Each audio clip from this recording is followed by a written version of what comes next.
Only in Kentucky could you chain a boulder to a mountain to save a town, build a city inside a meteor crater, and produce the guy who turned live talk radio into a nationwide obsession, even in 2025. Hi, I'm Michael, and I want to teach you a little bit more about Kentucky, one county at a time, all 120 of them.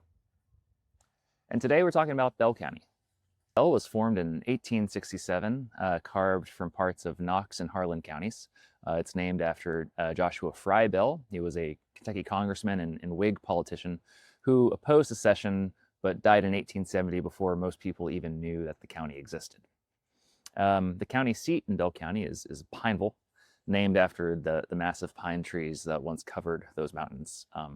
It sits right where the Cumberland River cuts through the Cumberland Gap region, and it's literally built into a valley so narrow that some say you can stand in the middle of town and throw a rock to either mountainside.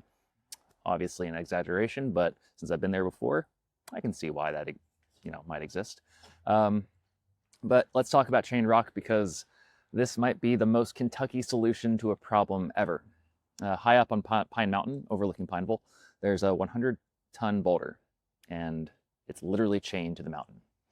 The story goes that children in Pineville were scared that the big rocks looming over town would break loose someday and crush everyone below.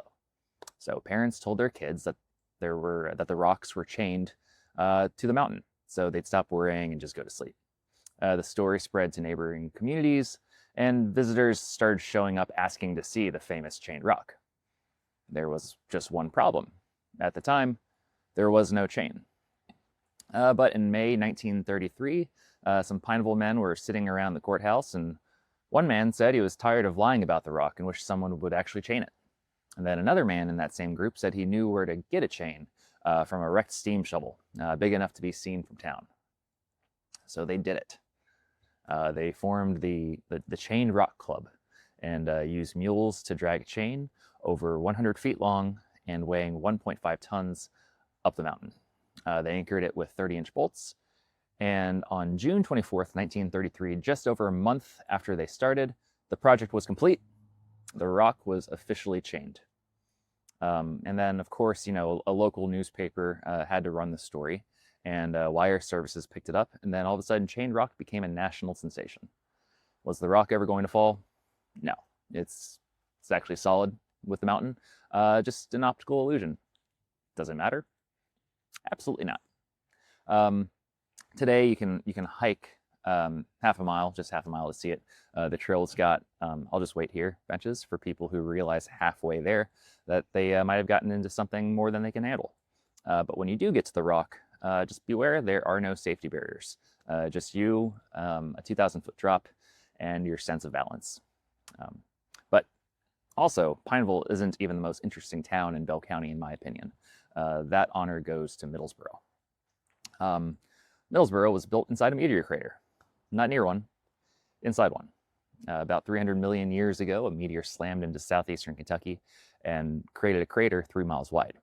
Nobody knew this until 1966 when a geologist named Robert Dietz figured it out. I believe it's Dietz. The Middlesboro Basin isn't a basin at all. It's an astrolabe, one of only a few known meteor impact craters with a city built inside of it.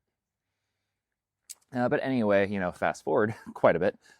English investors found the town of Middlesboro in 1889 as an industrial utopia, they thought.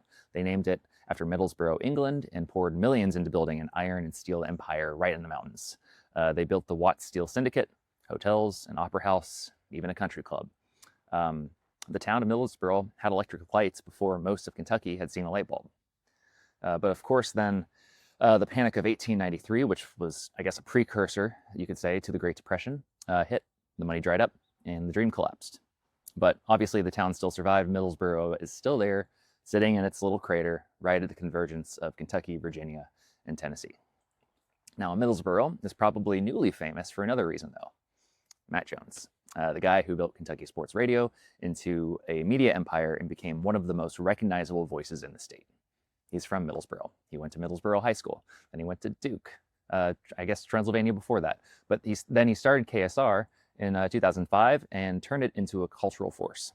In my opinion, he put Bell County on the map for an entirely new generation of Kentuckians.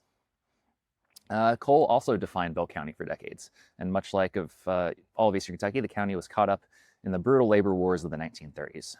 Bell County miners fought alongside Harlan County in the violent struggle to unionize, facing down armed company thugs and living in poverty enforced by coal operators. It was bloody and it was tragic, and in 2025, it's something to consider when we're thinking about our own rights worth fighting for. But today, Bell County is home to Pine Mountain State Resort Park, Kentucky's first state park, established in 1924. As I said, it's got the Chained Rock. It's also got the Mountain Laurel Trail and some of the most stunning overlooks in the state.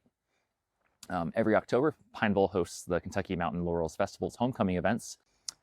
So that's Bell County, Meteor Crater City, Chain Boulder, and the birthplace of Kentucky sports radio.